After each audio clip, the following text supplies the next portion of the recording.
Ya, ini karena nggak pakai PPT, jadi ya, tetap pakai poin-poin, mudah-mudahan lebih powerful. Jadi apa jawabannya Bapak Ibu?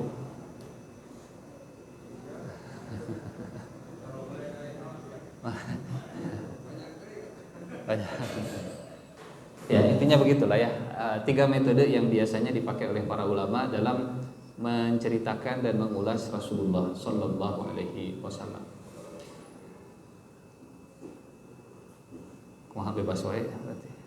Bebas lah. Yang keempat, poin yang keempat. Bapak Ibu yang Allah muliakan,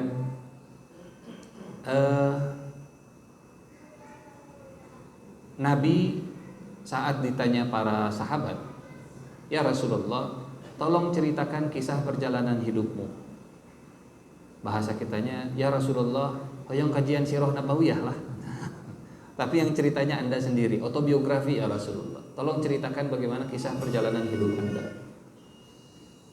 Dari mana Rasulullah memulai? Ini unik. Kalau para ulama sirah, Bapak Ibu silahkan cari misalnya sirahnya Ibnu Hisham, sirahnya Ibnu Ishaq, atau sirahnya siapa? Al-Mubarakfuri misalnya. Beliau-beliau ini memulai kronologi sirah nabawiyah itu dari kondisi dunia sebelum Rasulullah lahir. Bagaimana dua peradaban besar yang mendominasi dunia waktu itu, Persia dan Romawi. Dari Persia Romawi kemudian penulis biasanya masuk ke kondisi Jazirah Arab. Dari global ke regional, dari regional masuk ke lokal, kondisi kota Mekah. Baru setelah itu detik-detik kelahiran Rasulullah SAW. Ceritalah tentang pasukan Abroha. Biasanya dimulai dari situ. Enggak, silahkan dicek. Tapi saat Nabi ditanya para sahabat dan diminta untuk mengisi kajian sirah nabawiyah, "Ya Rasulullah, ceritakan perjalanan hidup Anda bagaimana?" Kata Nabi, "Saya ini adalah jawaban doanya Nabi Ibrahim alaihissalam." Jadi beliau startnya bukan dari Persia dan Romawi, tapi beliau startnya mulai dari Nabi Ibrahim alaihissalam. Nah, kita juga akan mulai dari sini, Bapak Ibu ya. Sirah nabawiyahnya ditarik lebih jauh sebagaimana Rasulullah menyampaikan autobiografi beliau. Saya adalah jawaban doanya Nabi Ibrahim. Doa yang mana? Yang bisa menjawab boleh pulang duluan.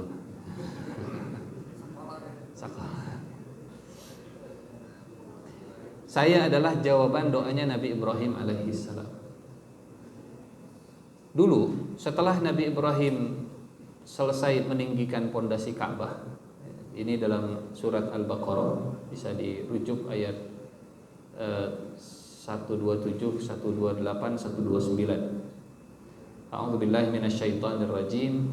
Wa idz yarfa'u Ibrahimul qawa'ida minal baiti wa Ismail. Dan ingatlah ketika Ibrahim mengangkat pondasi rumah, mengangkat pondasi Ka'bah bersama dengan Ismail. Kemudian setelah itu Nabi Ibrahim berdoa di ayat 127, berdoa lagi di ayat 128, dan puncaknya berdoa di ayat 129. Di ayat 127 doa pertama, Rabbana taqabbal minna innaka antas samiul alim. Terimalah amal kami ya Allah, Engkau Maha mendengar dan Engkau Maha melihat. Punten. Apa yang diminta Nabi Ibrahim supaya diterima amalnya? Membangun Ka'bah, mendirikan pondasi, mengangkat pondasi Ka'bah. Yang membangunnya siapa? Ibrahim dan Ismail. Pertanyaannya, memang nggak akan diterima gitu sama Allah? Yang beramalnya Nabi, yang dikerjakannya adalah membangun Ka'bah, tapi setelah beramal, terima amal kami ya Allah.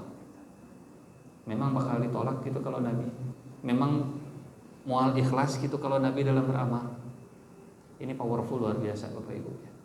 Seorang Nabi masih khawatir kalau amalnya tidak diterima oleh Allah, padahal amalnya bukan sembarangan amal.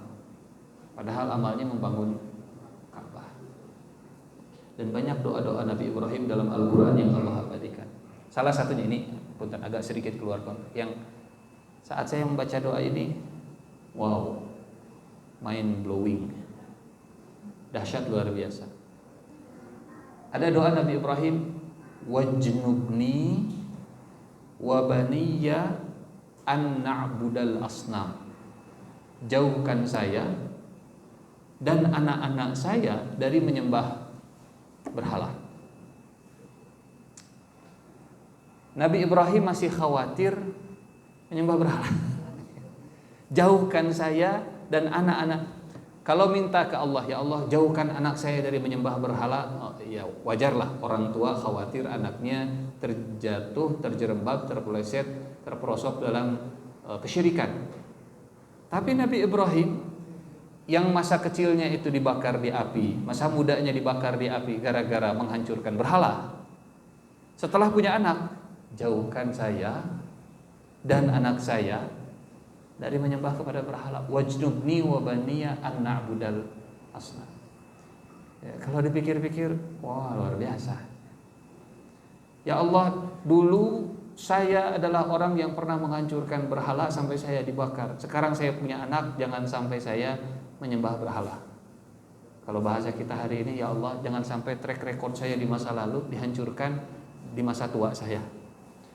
Oh, baheula we rada tarik ngomong tong aya berhala, anu geus kolot ke sebuah budak mah jadi penyembah berhala geuning kan tah eta. Karena tidak menutup kemungkinan selama masih hidup mah naon rada maleang agak leong gitu ya. Dulu mah wah, tapi setelah punya anak wajnubni ya Allah wa baniya an na'budal asnam. Selama masih hidup manusia masih bisa berubah, termasuk kekhawatiran itu dirasakan oleh Nabi Ibrahim alaihissalam. Dan ya, balik lagi ke doa di surat Al-Baqarah tadi, yang beramalnya adalah Nabi, yang dikerjakannya adalah membangun Ka'bah, tapi setelah itu masih minta Rabbana taqabbal minna innaka antas samiul alim. Doa yang kedua di ayat 128-nya, Rabbana waj'alna muslimaini laka wa min dzurriyyatina ummatan muslimatan laka wa arina manasikana wa tub 'alaina innaka antat tawwabur rahim. Jadikanlah kami ya Allah dan keturunan kami umat bangsa yang muslim yang tunduk kepadamu, dan perlihatkanlah kepada kami manasikana, tata cara ibadah kami, wa tub alaina, dan terimalah taubat kami, innaka antat tawwabur rahim. Engkau Maha penerima taubat dan Maha penyayang. Jadi yang mana yang jawaban doanya Nabi Ibrahim sehingga Rasulullah itu diutus, sehingga ada Rasulullah sallallahu alaihi wasallam. Saya adalah jawaban doa Nabi Ibrahim. Doanya ada di ayat 129. Ayat 129 adalah doa Nabi Ibrahim tentang Nabi Muhammad sallallahu alaihi wasallam. Kata Nabi Ibrahim terakhir, Rabbana wab'ats fihim rasulan minhum yatlu alaihim ayatika wa yu'allimuhumul kitaba wal hikmata wa yuzakkihim innaka antal azizul hakim. Wahai Tuhan kami, kenapa menggunakan kami? Karena Ibrahim dan Ismail di sana. Wahai Tuhan kami, utuslah di tengah-tengah mereka. Siapa mereka yang dimaksud? Mereka orang-orang yang ada di sekitar Ka'bah. Rob kan berdoanya di depan Ka'bah ini. Rabbana wab'ats fihim rasulan minhum. Utuslah di tengah-tengah mereka seorang rasul. Berapa mintanya? Maka yang diutus satu. Yang lahir dari keturunan Ismail alaihi salam di Mekah ini, yang jadi nabinya adalah satu, rasulan, satu rasul. Beda dengan keturunan Nabi Ibrahim di jalur Ishak. Ini bukan satu. Entah ada berapa, hanya Allah yang tahu. Tapi dari jalur Ismail, rasulam minhum, seorang rasul. Di tengah-tengah mereka, dari kalangan mereka yang tugasnya tiga ya Allah. kurikulumnya 3, job desk-nya 3. Yatlu, yu'allim, yuzaki. Tugasnya Rasul dalam doa Nabi Ibrahim, yatlu membacakan, yu'allim mengajarkan, yuzaki mensucikan. Membacakan ayatmu, mengajarkan kitab dan hikmah, dan mensucikan jiwa mereka. Ini tugas seorang Rasul kepada umatnya. Membacakan ayatnya, kemudian mengajarkan kitabnya dan mensucikan jiwa. Kalau bahasa kita sekarang, kurikulum yang holistik itu kurikulum yang mencakup 3 hal ini. Bukan hanya sekedar transfer knowledge, bukan hanya sekedar mengajarkan, tapi harus ada tazkiyahnya juga. Harus ada menyentuh sisi kejiwaannya. Tapi bukan cuma menyentuh sisi kejiwaan yang kosong, harus ada yatlunya, membaca ayat Al-Qur'annya juga. Dan inilah bedanya pendidikan kenabian, madrasah Rasul dengan madrasah-madrasah yang lain, dengan sekolah-sekolah, dengan kampus-kampus yang lain. Dia tidak memisahkan antara sentuhan hati dengan sentuhan intelektual, itu nggak dipisah-pisah. Kadang ya pendidikan hanya fokus, sebagian di pendidikan hanya fokus di sudahlah transfer knowledge-nya saja, pengetahuannya saja luar biasa, tapi hatinya kering. Atau hatinya disentuh luar biasa, tapi nggak ada ayat Qur'annya sama sekali. Sementara dalam madrasah kenabian, dalam madrasahnya Rasulullah, ada ayatnya yang dibaca, ada hatinya yang jadi suci, dan ada ilmunya juga yang ditambah. Akhirnya balance. Karena kalau kalau satu yang menonjol, yang lain diabaikan, ya, jadi manusia yang pincang dan gak seimbang. Oke, kita balik lagi ke ayat 129. Yatlu alaihim ayatihi wa yu'allimuhumul kitaba wal hikmah wa yuzakkihim innaka antal azizul hakim. Bapak Ibu yang Allah muliakan, punten. Ini menurut saya bagian part yang paling menarik biasanya. Siapa tadi yang berdoanya? Nabi Ibrahim. Siapa yang mengaminkannya? Ismail. Ada di situ bareng-bareng lah begitu berdoanya. Berapa tahun jarak dari doa Nabi Ibrahim ke Nabi Muhammad sallallahu alaihi wasallam? Kira-kira seberapa tahun? Sebut angka lah, teu naon. Teu naon salah oke lah, tinggal ditipek. Kira-kira seberapa tahun jarak dari Nabi Muhammad sallallahu alaihi wasallam ke doanya Nabi Ibrahim atau ke zamannya Nabi Ibrahim? Sakitu pokoknya. Kita hitung-hitungan ya. Dari Nabi Muhammad ke Nabi Isa sekitar 500-an. Nabi Muhammad sallallahu alaihi wasallam lahir kalau Masehinya 571. Sebutlah 500-an tahun. Nabi Isa ke Nabi Musa. Nabi Musa itu dalam sejarah Mesir kuno angkanya biasanya 2000 sebelum Masehi, 2000 sebelum Masehi, 2500 sebelum Masehi.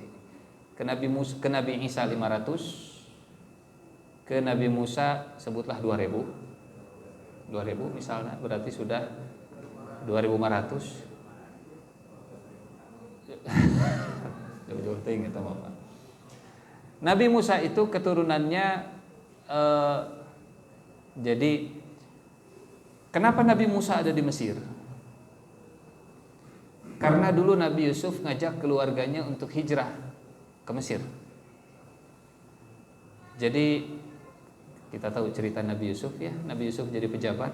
Nabi Yusuf direkrut setelah fit and proper testnya lulus, ditanya oleh raja.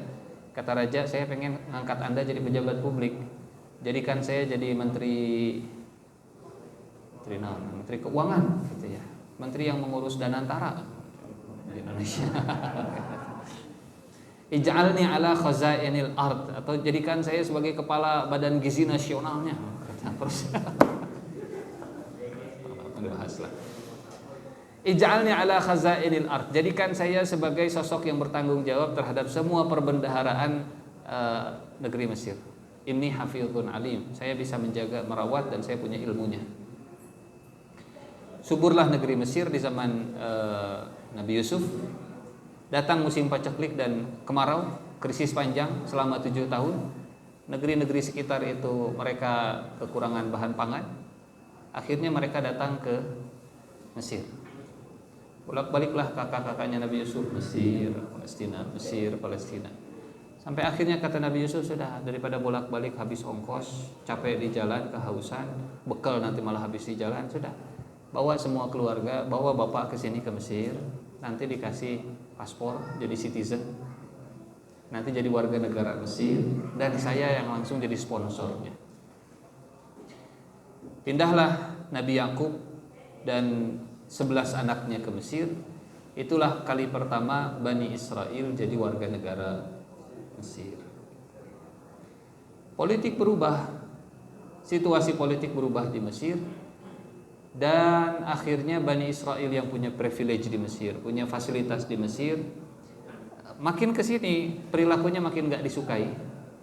Akhirnya masyarakat Mesir mereka kesal, berontak, revolusi, naik Fir'aun jadi penguasa, kemudian Bani Israel yang tadinya punya fasilitas jadi terbalik. Mereka jadi dijajah, mereka jadi ditindas, mereka jadi budak, mereka jadi pekerja kasar dan pekerja murah. Disitulah terjadi perubahan kondisi. Nah, Nabi Yusuf terus sampai akhirnya datang Nabi Musa alaihissalam. Ya, walaupun tidak ada angka yang pasti, sebutlah misalnya dari Nabi Yusuf ke Nabi Musa itu ada seberapa kira-kira? Sebut angka. 500 tahun lah misalnya begitu ya. 5 generasi dari Nabi Yusuf ke Nabi Musa. Ke Nabi Isa 500, ke Nabi Musa 2000 misalnya, ke Nabi Yusuf 500 2000. Kalau Nabi Yusuf ke Nabi Ibrahim ada gampang menghitungnya. Nabi Yusuf anaknya Nabi Yakub, Nabi Yakub anaknya Nabi Ishak anaknya Nabi Ibrahim. Berapa generasi? 4. Katakanlah satu generasi 100 tahun. 400 berarti total di jumlah jamre sekitar 4.000 lah ya dibulatkan. Yang berdoa Nabi Ibrahim, berdoanya di depan Ka'bah, berdoanya setelah membangun pondasi Ka'bah, diijabahnya setelah berapa ribu tahun?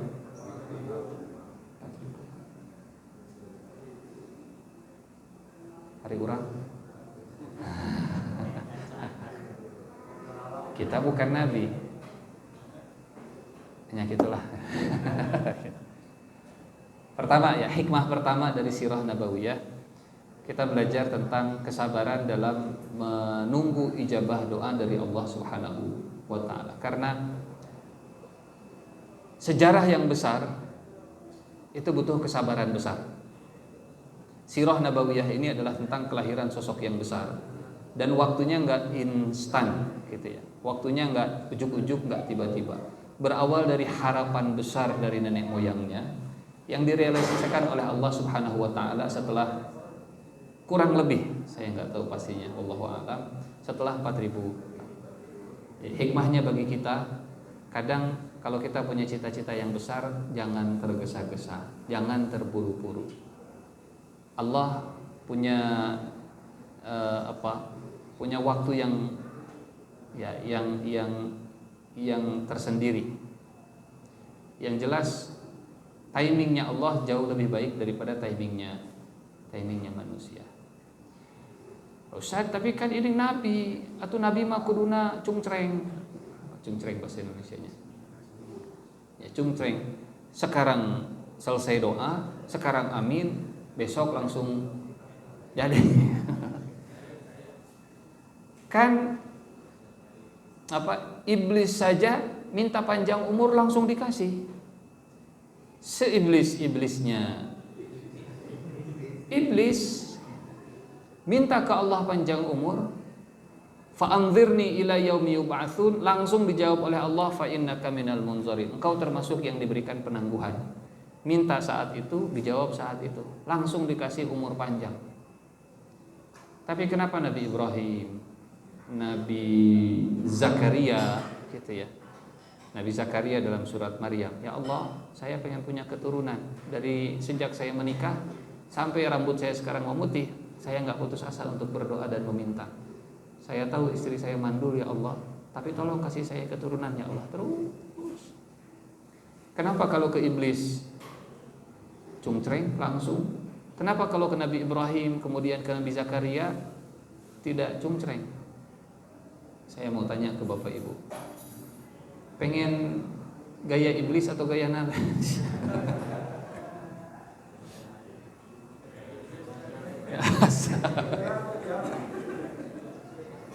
ini ya, sejarah awal sirah nabawiyah versi Rasulullah SAW dimulai dari doa. Ya, ini mah ilustrasi lah, pendekatan bahwa kadang yang disegerakan belum tentu lebih baik daripada yang diakhirkan. Belum tentu lebih baik. Kita berhenti di lampu merah yang rada lama di Samsat misalnya,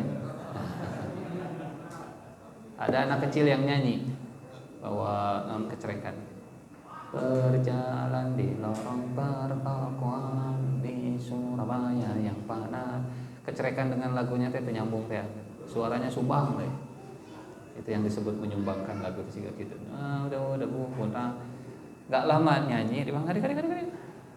Kita ambil uang seberapa? 2.000. Tah, 2.000. Nuhun Pak, ya. Nggak lama dia pergi, ada anak kecil lagi datang. Kita bingung, naon jang, udah naon, udah nyanyi. Itu Pak, memang bade ngaos. Bisa gitu? Bisa tuh Pak. Ngaos surat naon? Surat Ar-Rahman. Apalnya? Apalah tuh Pak. Cik coba. Ternyata suaranya enak seperti Imam Masjidil Haram. Seayat, 2 ayat, 5 ayat, selesai 5 ayat, atos Pak. Nah atos, tuh Pak, tadi kan nyanyi sakedap tos di pasihan. Tapi kan nggak sakedap, tuh Pak pasihan. Nah kita yang lagi dengerinnya, saking enaknya, saya bilang, apal keneh teh, apal atuh Pak, sok atuh teruskeun. Ayat 6, 7, 10, 11, 15, atos Pak, beres. Tacan sih Pak, teruskan atuh. Tapi itu Pak lampunan tos hejo. Tenang teruskan. Dan heula kagigir heula gitu. Kira-kira punten. Apa yang ada di benak si anak kecil ini saat bilang teruskan. Kira-kira apa perasaannya? Ayo we terus iraha merena. Paling lagi. terus. Tapi terus dilakukan, ngaji we terus gitu. Berharap mudah-mudahan benar bakal gitu. Selesai ayat terakhir, tabarakasmu rabbika zil jalali wal ikram. Atas Pak. Atas beres. Tamat. Berapa kita bakal ngasih? Ambil dompet, keluarin uang 100.000. Tah jang. Apa? 100.000? Nya. Teras ya teh, teras. Angsulan teh. Nya angsulan 80 kalau ini ketawanya ketawa orang jahat semua. Ulah itu bakal. Sangat sadayana. Laras ieu teh Pak, laras alhamdulillah nuhun.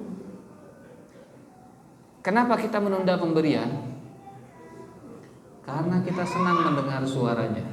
Betul? Karena kita senang mendengar suaranya. Cuma buat si anak tadi, ayo we, sudut pandangnya beda. POV-nya beda. Boleh jadi, nah ini mah bukan untuk menyamakan, tapi mengambil ibrah dari interaksi sesama manusia. Gitu ya. Boleh jadi Allah menunda pemberian bukan karena Allah tidak mau ngasih, tapi karena Allah suka kita terus meminta, dan sekali ngasihnya lebih baik daripada yang cungcreng tadi. Pertama.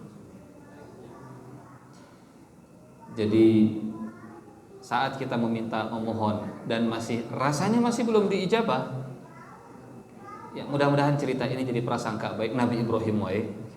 Tapi sekalinya diijabah langsung jadi Nabi Muhammad sallallahu alaihi wasallam.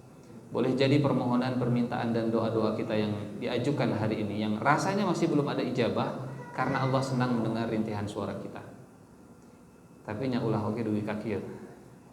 Ya Allah, senang ya dengar suara saya ya. Ala kulli hal. Yang kedua kata Nabi, nah kita lanjut. Ya Rasulullah, ceritakanlah kisah perjalanan hidupmu. Kata Nabi, saya adalah jawaban doanya Nabi Ibrahim alaihissalam. Saya adalah, nah yang kedua itu, saya adalah kabar gembiranya Nabi Isa alaihissalam. Beliau menyatukan, bukan menyatukan bahasa Sundanya, menyatukan. Beliau membuat link, membuat hubungan bahwa beliau ini adalah mata rantai yang tidak terputus dari Nabi Ibrahim, kemudian ke Nabi Isa alaihissalam, Nabi terakhirnya Bani Israel. Saya adalah kabar gembiranya Nabi Isa alaihissalam. Kabar gembira yang mana? Kabar gembira kalau dalam surat As-Saff, Allah sampaikan Nabi Isa itu bahkan sampai sebut nama ya. Ayat ke-6. Wa idz qala Isa bin Maryam, dan ingatlah ketika Isa putra Maryam. Ini menarik. Satu-satunya nabi di dalam Al-Qur'an yang selalu disebut dengan nasabnya. Nabi yang lain enggak pernah disebut. Allah tidak pernah menyebut Musa bin Imran, Sulaiman bin Daud. Bin Daud mah di Mekahnya. Yahya bin Zakaria, enggak pernah. Satu-satunya nabi yang sering, bahkan mungkin selalu gitu ya, Isa ibn Maryam. Kenapa Nabi Isa spesifik ya, khusus, spesial, selalu disebut anak Maryam? Supaya orang tidak menyangka Isa ini anak Allah. Isa ibn Maryam, Isa ibn Maryam, Isa anak Maryam, Isa ibn Maryam. Dan ya, surat Ali Imran, kita sebenarnya agak loncat ke sana ke sini. Surat Ali Imran itu diterima oleh Rasulullah SAW saat beliau akan berdialog dengan Nasrani yang datang dari negeri Najran, Yaman. Khusus Allah turunkan surat keluarga Imran bagi Nabi saat menghadapi Nasrani Najran. Kenapa keluarga Imran? Ini menarik. Cara Allah dalam menggait orang Nasrani. Mereka sepakat kalau keluarga Imran itu keluarganya Maryam. Di ayat 33 surat Ali Imran, surat 3 ayat 33. Innallaha astafa Adam wa Nuh wa ala Ibrahim wa ala Imran 'alal alamin. Allah telah memilih Adam, Imran, Adam, Nuh, keluarga Ibrahim dan keluarga Imran. Tanya ke orang Nasrani, sepakat manusia pertama itu Nabi Adam? Sepakat Adam yang kedua adalah Nabi Nuh? Sepakat. Karena ada kesamaannya. Dari sisi akidah, manusia semuanya tenggelam, yang tersisa hanya yang ada di atas kapalnya Nabi Nuh. Sepakat kalau Nabi Ibrahim itu keturunannya Nabi Nuh? Sepakat, karena nggak ada lagi manusia setelah banjir bandang kecuali keturunan Nabi Nuh. Sepakat kalau keluarga Imran itu keturunannya Ibrahim? Sepakat. Tanyakan orang Nasrani, pasti mereka sepakat 4 hal ini. Jadi Allah memulai dengan apa yang kita sepakati bersama. Jadi Adam punya anak keturunan namanya Nuh, sepakat? Sepakat. Nuh punya keturunan namanya Ibrahim, sepakat? Sepakat. Ibrahim punya keturunan namanya Imran, sepakat? Sepakat. Baik. Kalau begitu, Imran punya anak namanya Maryam, sepakat? Sepakat. Maryam punya anak namanya Isa. Berarti Isa ini keturunan Adam. Maka sudah selesai. Sudah selesai. Berarti Isa itu Bani Adam. Iya betul, Bani Adam. Sudah selesai berarti kalau begitu. Konsep bahwa ini anak Tuhan itu sudah terbantahkan langsung. Makanya sering Allah menyebut Isa anak Maryam, Isa anak Maryam, Isa anak Maryam. Balik lagi kita ke surat As-Saff. Wa idh qala Isa ibn Maryam ya bani Israila inni rasulullah ilaikum musaddiqan lima baina yadayya minat Taurah wa mubasysyiran bi rasulin ya'ti min ba'di ismuhu Ahmad. Saya pemberi kabar gembira datangnya rasul setelah saya yang namanya adalah Ahmad. Ismuhu Ahmad. Bapak Ibu yang Allah muliakan, kalau orang ngasih kabar gembira itu ya minimal sudah strip 2 lah gitunya. Apa? Strip 2-nya. Kalau sudah tespek, alhamdulillah saya sudah strip 2. Mudah-mudahan janinnya sehat. Kabar gembira. Atau kabar gembira itu setelah kelahiran, alhamdulillah sudah lahir anak saya, berat badannya 5 kilo berarti. 3,5 kilo, panjangnya 50 cm, kabar gembira disebarkan. Tapi kalau bapaknya saja belum lahir, kakeknya saja belum ada, buyutnya saja belum tercipta, dan Nabi Isa sudah ngasih kabar gembira, ini bukan kabar gembira biasa. Bi rasuli ya'ti min ba'di ismuhu Ahmad. Maka punten, ini penting. Kenapa Allah mengabadikan kabar gembiranya Nabi Isa di dalam Al-Quran, dan Rasulullah menyampaikan saya adalah kabar gembiranya Nabi Isa. Makin jujur ahli kitab dengan agamanya, seharusnya dia akan sampai kepada fakta dan kebenaran bahwa Nabi Muhammad adalah pelanjut nabinya. Dan di surat Al-Baqarah ayat 146, orang yang telah kami berikan Alkitab, alladzina atainahumul kitab ya'rifunahu kama ya'rifuna abna'ahum. Mereka mengenal Muhammad sallallahu alaihi wasallam seperti mereka mengenal anak mereka sendiri. Bapak Ibu punten, sifat Nabi akhir zaman itu rinci, detil, lengkap sudah Allah paparkan di dalam Alkitab. Termasuk namanya sendiri sudah disebut. Bahkan sahabatnya Nabi sendiri sifatnya itu sudah dikasih tahu. Muhammadur Rasulullah walladzina ma'ahu asyidda'u 'alal kuffar ruhama'u bainahum tarahum ruk'an sujjadan yabtaghuna fadlan minallahi wa ridwana simahum fi wujuhihim min athari sujud dzalika mathaluhum fit Taurah. Itulah perumpamaan sahabat-sahabat Muhammad sallallahu alaihi wasallam di dalam Taurat. Di dalam Taurat bukan hanya nabinya, bukan hanya Nabi Muhammad sallallahu alaihi wasallam yang disebut sifatnya dengan rinci, sahabatnya saja disebut. Wa mathaluhum fil Injil, dan perumpamaan sahabat Nabi di dalam Injil. Kalau sahabatnya saja disebut sifat dan karakternya, nabinya lebih rinci lagi. Namanya juga sudah disebut. Tapi dalam realita di lapangan, faktanya di surat Al-Baqarah 146, ternyata ini bagian yang paling penting. Tidak otomatis mengetahui kebenaran bakal mengikuti kebenaran. Enggak otomatis. Tidak otomatis. Mereka ahli kitab, sifatnya tahu. Pas melihat Rasulullah Shallallahu Alaihi Wasallam, oh iya betul, sifatnya semua ada pada Muhammad Shallallahu Alaihi Wasallam. Tahu kebenaran, tidak otomatis bakal jadi pengikut kebenaran. Belum tentu. Belum tentu. Karena ada yang namanya rizki mengikuti kebenaran, ada yang namanya hidayah, dan hidayah salah satu rizki. Mudah-mudahan doa ini selalu jadi bagian dari wirid keseharian kita.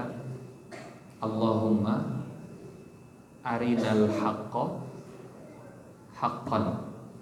Lanjutkan. Dan beri kami rizki mengikuti kebenaran tersebut. Karena kalau sekedar perlihatkan kepada kami yang benar itu benar, tapi nggak dikasih rizki untuk mengikuti yang benar, Pak, nu bener teh ieu apal saya ge nya sok atuh turutkeun mah atunya Pak ieu teh salah, ieu teh haram, ieu teh enggak boleh, ieu teh dosa, doraka. Apal saya keda, saya mengaji lagi di baheula. Nya sok atuh hindari, jauhi tong diturutan. Wah, atunya. Wa arinal batila batilan, dan perlihatkan kepada kami yang batil itu batil, yang salah itu salah, yang buruk itu buruk, yang jelek itu jelek. Koma warzuqna ijtinaba, dan beri kami rizki menjauhinya. Ternyata tahu belum tentu mengikuti, ya, tahu belum tentu juga bisa menghindari. Dan ini penyakit ahli kitab yang mereka sudah tahu. Nah, penyakit yang kedua, penyakit yang orang tidak tahu, penyakit orang yang belum tahu. Jadi pada akhirnya penyakit itu cuma dua, tahu tapi tidak mau, atau memang tidak tahu sama sekali. Kalau penyakitnya orang tahu, ini ujungnya jadi kanker, namanya kanker maghdubi alaihim. Kalau penyakit orang tidak tahu, ini penyakitnya namanya penyakit dolin, ghairil maghdubi alaihim waladdallin. Kenapa mereka dimurkai? Karena mereka sudah tahu kebenarannya. Kenapa mereka tersesat? Karena mereka nggak tahu yang mana yang benarnya. Ya, penyakit yang dimurkai itu orang yang arinal haqqon, tapi nggak mau mengikutinya. Arinal batila batilan, tapi nggak mau menjauhi, menghindari. Orang yang dolin, atuh da teu hafal Pak Ustaz, sugan teh benar we, teu hafal sugan teh teu nanaon gitu. Maghdubi alaihim dan dolin. Dan walaupun sama-sama buruk, tapi di surat Al-Fatihah ya, Allah menjelaskan keburukan itu ada gradingnya. Keburukan itu nggak bisa dipukul rata, tidak bisa disangkompet daunkeun, harus dipilah. Ini masuknya di maghdub atau ini masuknya di dolin gitu ya. Cara memperlakukannya juga akan dibedakan. Baik. Nah, teraskeun atau lanjut tanya jawab diskusi? Ini poin yang keberapa Bapak Ibu? Oke lah, dari awal. Supaya pulang dari sini nanti kalau ditanya sama istrinya atau ditanya sama suami, terus di mana tadi? Itu biasa terus pengawasan berapa 30. Naon sih pengawasan? Naon benar. Satu